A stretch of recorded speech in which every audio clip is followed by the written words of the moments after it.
What's good, family? So mash the like button, subscribe, and lick off the bell. Wow. Damn. AJ, he down bad. He going for it right now. Your man's Prince NASEEM has aired out Anthony Joshua, Chris Eubank style. Yeah? He said the following. I just think this guy is not on the level he thinks he is. I think he's in a dream world. You know what?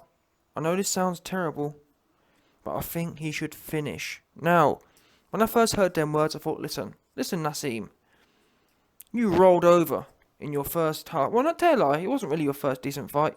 You had a good fight with Kelly, but more or less you rolled over after your first tough fight. That was my first initial emotion. Yeah? That almost auto AJ protect came strifling out. But really, when I analyse the situation, I actually have to respect Prince NASEEM.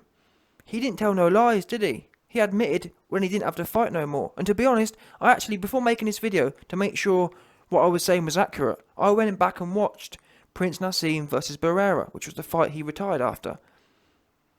Many people, myself included, say that he retired after that fight because he got the fight whooped out of him. Yeah? For years we've laughed at Prince NASEEM for doing that, for essentially giving up after taking a good whooping. But, really, I watched the fight back, and I have to tell you this, you man go and watch the fight back yourself. Prince NASEEM in that fight, despite not having a full camp, or despite, it don't help no one. Prince NASEEM's responsibility end of the day for taking things easy and fruity, but bottom line is, Prince NASEEM wasn't best prepared for that fight, and still, despite not having the best preparation, he still, in my opinion, and factually, showed more guts and showed more oomph in that Barrera fight than AJ just did against Usyk, if that makes sense. Bear in mind as well, Prince NASEEM went in there with his hands by his waist. And genetically speaking, Prince NASEEM never had the best whiskers. And I was being very careful to analyse Prince NASEEM's body language, yeah? Bear in mind, Prince NASEEM was known as relatively chinless. He was up and down like a yo-yo, but even despite having that vulnerable chin, it's a bit like Tyson Fury. Prince NASEEM showed very similar body language. He was in there with his hands by his waist against Barrera, coming back, going for it. He didn't look anxious, yeah? Prince NASEEM wasn't backing up and looking super scary like AJ does. It's a fact. So even after the Kevin Kelly fight, and even I think before that, Prince NASEEM got put down. In all his Prince NASEEM's fights, yeah, he never once went in there thinking, oh, I've got no chin, and he never once performed like AJ did against Ruiz too, or AJ did against Pulev, or AJ did against Usyk. And this was a man who was known to have a vulnerable chin, had been down like a yo-yo up and down, and was getting whooped against Barrera, but still, he went in there and wasn't really training properly. AJ doesn't have the training excuse, he's in the gym 24/7. So we have to put, you know what I'm saying? So if anyone had an excuse to be scary, it would have been Prince NASEEM. To his credit, and this is what I'm trying to tell you, man. In my last few videos, I've been telling you that in 2021, yeah, people in general are soft. Because even back in the 90s, people laughed at Prince NASEEM. These days, Prince NASEEM will be a warrior, as such, if that makes sense. We can't even get our top dudes to turn up and give it a go. Go in there super nervous. With full training camps. Prince NASEEM had half a training camp, went in there and, yeah, he got whooped or whatever, and yeah, he decided to retire, but end of the day, I'm not saying he gave 100%, but he gave a lot more than AJ did at the weekend, factually speaking, and he had his hands by his waist, which in itself is a confident move. And he kept getting popped in the head and kept coming forward. So, and the reason I bring this up is to say that people have laughed at Prince NASEEM for a long time, for whatever reasons. And I think we've got to be fair here, people.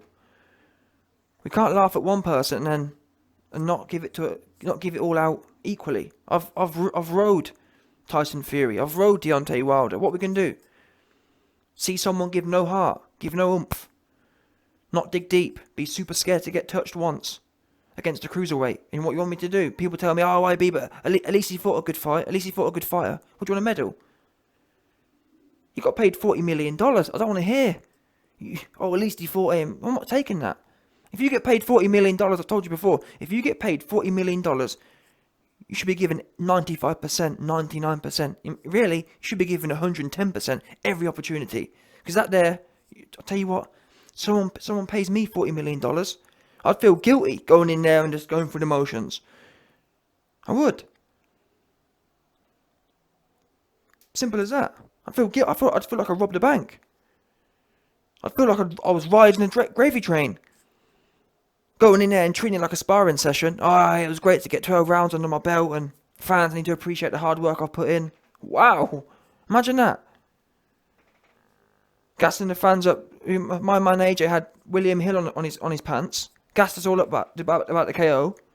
So he's plugging William Hill 24/7, gassing everyone up about the KO, goes in there, no KO, not even trying for a KO, no digging deep, and he wants us man to appreciate it. So yeah, what Prince Naseem's saying here, I actually don't necessarily disagree, in as much as the reason I respect Prince Naseem even more now is the fact that he had a very strong following.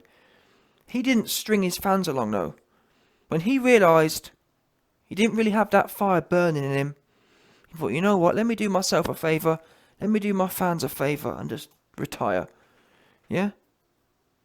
Let me not cause no more heartache. Let me not, you know what I mean? Let me not be that guy who hangs around just because I'm going to milk it.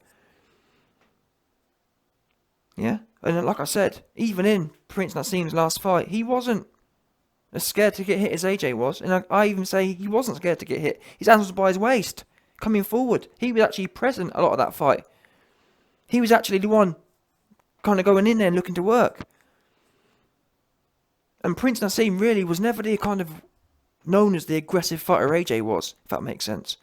Meaning that, look at the disparity between AJ's prime as such and now. It's massively different. So, like I said, we all ride Prince Naseem, this, that, the other. He went when he realised, and that's what a lot of, I think, people should do more. Don't just rinse it. If you ain't really feeling it, which, by the way, in the last few fights, and even since 2017, I did a video on it, but I'm going to do it again. I'm going to replay it. Back in 2017, after the Klitschko fight, AJ said, after the Klitschko fight, I sat down with my team, I sat down with Rob, and I told him, you know, I want you to train me so I don't get in fights like that again. Because I want longevity in my career, or something like that. My point is, that fight wasn't that hard. I hate to break it to you, man. That fight was a standard 1980s fight. Yeah, in 2017 it might have been something to half write home about, but really, it wasn't that dangerous, was it? Be real now. Think of the real dangerous fights we've seen. That wouldn't be on the top 100 list of dangerous fights. It was a pretty standard fight, to be honest. It wasn't rock'em sock'em, because Klitschko isn't known. Klitschko's never been a rock'em sock'em. Really, most of the shots AJ took were singles. That one big right hand he got hit was a single. Klitschko wasn't in there throwing 3, 4, 5 punch combinations and AJ was getting lit up. He was getting hit with single shots. So I don't know what the big problem was. That fight was a solid standard fight. And this is what I was telling you, man, about AJ's team. If I'd have heard that, and I said this at the time, if I'd have heard them quotes from AJ, yeah, I'd have told him, listen, boss, I don't know where you've got in your mind that you're going to continue getting paid $40 million and find an easier way out. But I'm telling you now, we can nip that right in the bud. Yeah? That's what you can do. You can nip that thinking of, I want to find an easier way right in the bud now. Because you should be, even if we do want to increase, of course, we want to increase our skills. But the mentality must always be there. If we need to go there, we'll go there. Yes, we'll add skills, but worst comes to worst, we push the red button. Not, you know what, let's completely avoid that way of doing it altogether, by any means necessary. Instead, AJ's team, yeah, AJ, you're right, yeah, let's do that then. Let's jump all over it. And obviously, over years, Tony Sims left, and now we are where we are. And Prince Naseem says here that, I just think this guy is not on the level he thinks he is. And that is, I hate to say it as well, but this is evident in the performance, in as much as, what was AJ thinking? And AJ talks a lot about being humble and being whatever else. But being truly humble is understanding like what makes you great. What made you great was the power, the combinations, the aggressiveness, that roadman style. That's what made you great. But for the last few years, you've been hell-bent on proving, oh, I've got the best IQ, got the best boxer. I'm the best boxer. So, clearly, AJ went in there. Every single person who knew anything about boxing, which by the way is no one in AJ's team. Clearly, no one in AJ's team know anything about boxing, which is, I've been saying that, but we now know that we now got the proof, because everyone in AJ's team was shouting great and brilliant and giving him corner advice, telling him to run around some more. Rob McCrappen, all I heard from Rob was, that's it, nice and... All I heard Rob keep saying was, lighter on the feet. Lighter on the feet means run around some more, try and box some more. That's what it means. He should have been saying, put your feet down and march forward with your hands up, with your elbows tucked in and your chin down. Not lighter on the feet. Not nice and easy behind the jab in the last 2 rounds when you're desperate for a KO. That's what AJ can keep boxing. No word of a lie. In the last 2 rounds, yeah, and don't worry, I'm going to do a video on this, on the actual corner talking, on the corner performance of Rob McCrappen and AJ's team, but the last 2 rounds, yeah, Rob McCrappen was essentially implying that AJ needs to just survive and be careful, Usyk's coming for a KO because he needs it. Wow. These men are delusional fangirl yes men. Bottom line. But like I was saying, not only AJ, it's his team as well. To be the level you think you are, you must think you're the god of boxing, essentially, to go in there with Usyk and try and beat him at his own game. Now, even myself, I have to take an L for this, because I said, yeah, even if he boxes, I think he'll outbox Usyk. We was wrong. He was wrong. But that said, even though I thought he would do that, one thing we do know is, I never said that was the way to do things, if that makes sense. Yes, I believed, even if it came to a boxing match, given the size and attributes, it would get him out of jail kind of thing. But I knew the best way, the easiest way, or the most effective way to win was always march forward and go to work. But I knew it weren't going to be the case. I knew it weren't going to be the case, and I even told you. I said, listen, yes, I'm going to bet on AJ, but I ain't betting on a KO, because he boxing at the moment, he's running around. Now, I thought that AJ's athleticism and attributes was going to get him out of jail, and I also believed that if worst comes to worst, I thought in the last 4 rounds, if he was losing, he'd throw caution to the wind and go crazy, which would translate into a win. That didn't happen. Bottom line. Now, part of me thinks to blame AJ's team. Well, why be? AJ didn't know that he was losing, so maybe he would have turned it on if he didn't know him. But really, that's what I've been saying the whole time. Why isn't that in him anyway? Why isn't he going for the KO? He shouldn't need his team to tell him, you need a KO, to go and get a KO against a cruiserweight. Bearing in mind, 2 days before, he was shilling his fans, William Hill style. Yeah, I'm going for the KO, Kronk style. So if he was happy to bring all the William Hill bookies in, if he was happy to lure all the punters in, shilling the KO and shilling this at the other, don't tell me you need your corner to encourage you to go for the KO. You should have been on it anyway. Otherwise, don't gas your fans up. And don't plug William Hill. Get everyone gassed about the KO. So it's all messy, yeah. And like I said, end of the day, man, I respect Naz even more now, because Naz, he called it a day and he went off and he held it. He didn't he didn't drag no one on for the sake of it. When he was done, when he didn't really want to beat it no more, I keep saying it, when racing drivers are scared to crash, it's time to go. When boxers are scared to get hit, which is clearly apparent, either AJ needs to change his team, change his culture, but if nothing changes, yeah, nothing will change. AJ doesn't need these goofy sports scientists.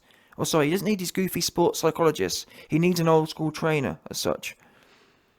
These funny style, new style sports psychologists don't know boxing's a complete different game. This isn't rugby or performance psychology, where it's pretty generic stuff. Boxing's extremely particular.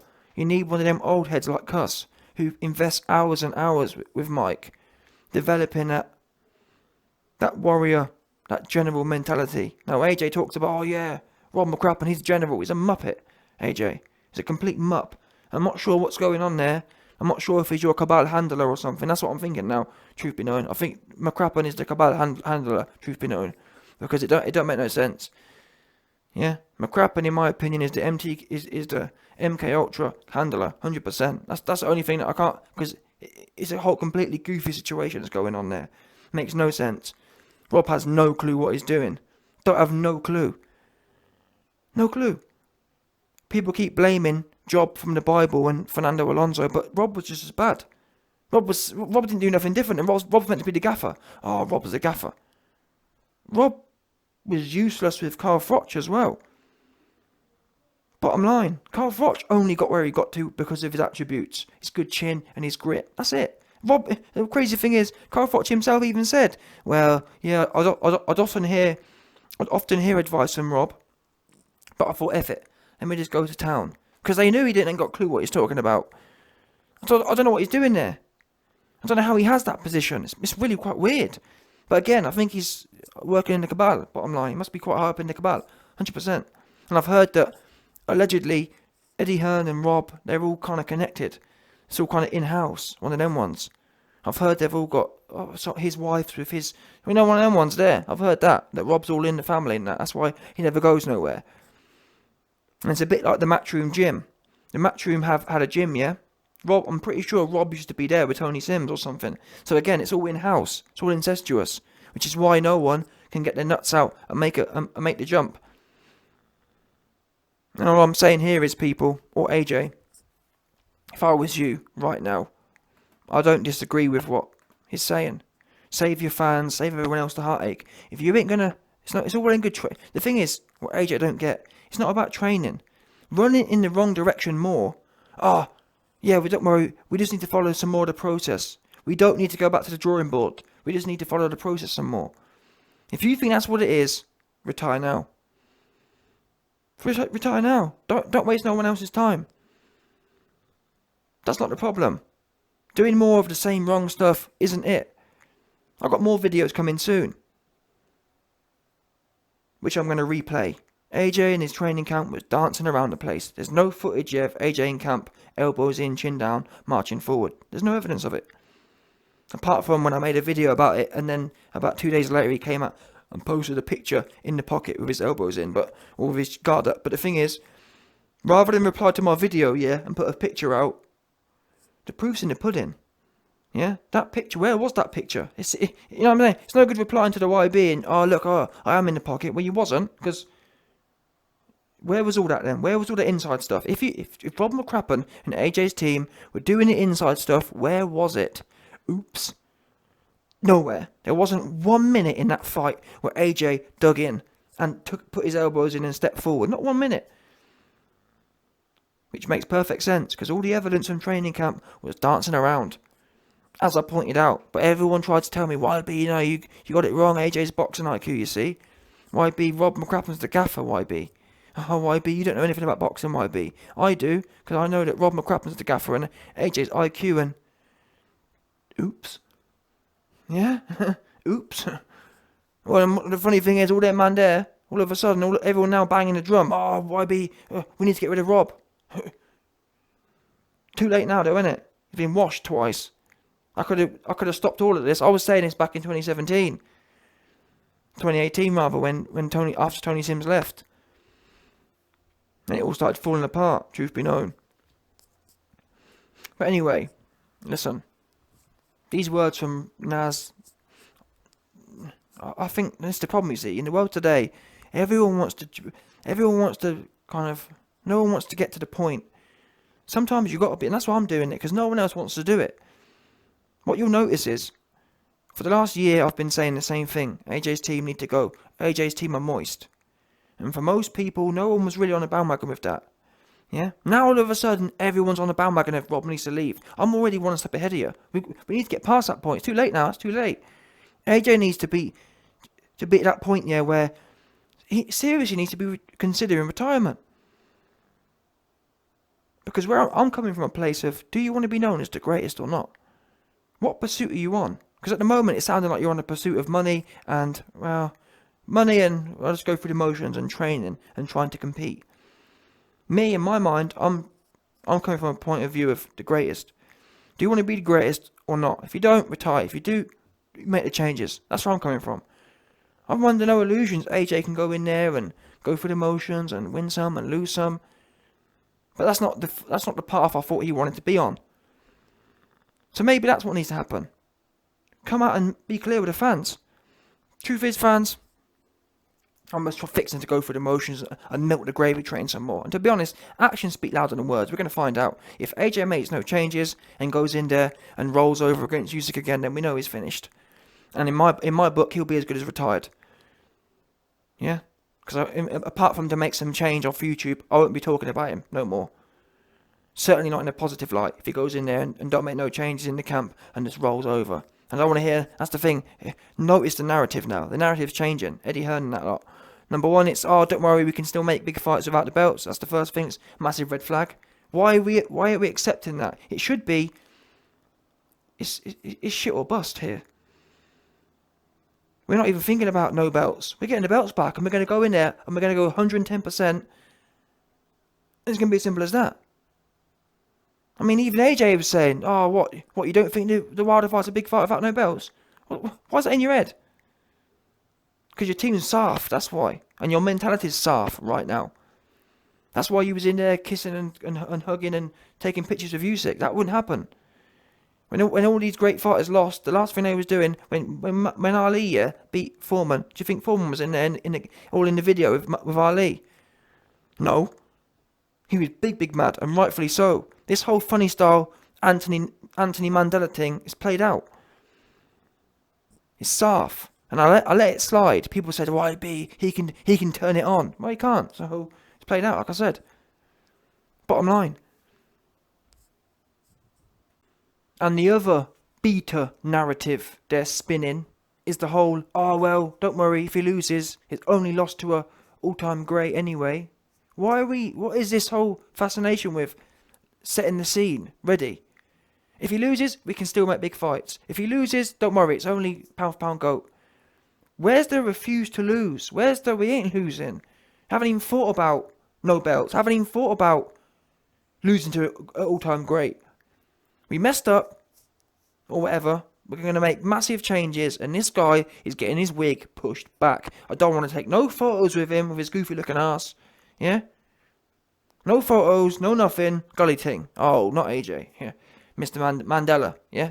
Anthony Mandela. Posting all the phrases. Ain't no one trying to read them phrases, man. They're fruity. They're Fruity Loop for it. Seriously. Like I said, for a long time I've been quiet, but really I've been thinking it all along. What's with all this? Who are you trying to be? I don't get it. You're a boxer. You went... What's that guy's name? You went Dalai Lama. It's almost like you want to be Dalai Lama. Putting all the quotes in that.